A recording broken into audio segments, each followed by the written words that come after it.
അസ്സലാമു അലൈക്കും വറഹ്മത്തുള്ളാഹി വബറകാതുഹു.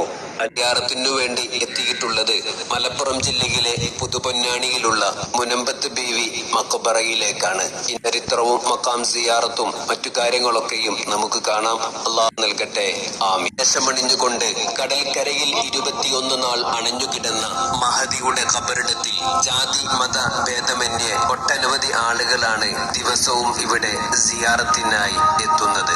മുഖമക്കനെയും ഉൾക്കയും അണിഞ്ഞുകൊണ്ട് കടൽക്കരയിൽ 21 നാൾ രാവും പകലും ഒരാൾ രക്ഷയ്ക്കില്ലാതെ അണഞ്ഞുകിടന്ന മഹദിയുടെ കറാമത്തുകൾ ഒട്ടനവധിയാണ്.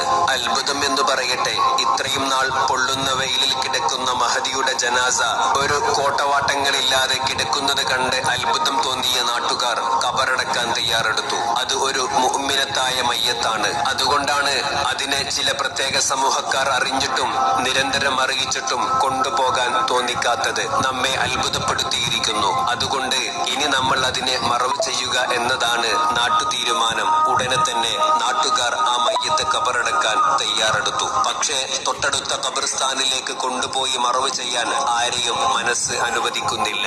എന്തൊരത്ഭുതം! കൂടി നിന്നവർ തീരുമാനിച്ചു, നമുക്കൊരു കാര്യം ചെയ്യാം, ഈ സ്ഥലത്ത് തന്നെ മറവ് ചെയ്യുക. ഉടനെ മറവ് ചെയ്യാൻ തീരുമാനിച്ചു. അങ്ങനെ മറവ് ചെയ്ത അതേ രാത്രിയിൽ ഞെട്ടിക്കുന്ന അത്ഭുത സംഭവം മറമാടിയവരിൽപ്പെട്ട കാരണം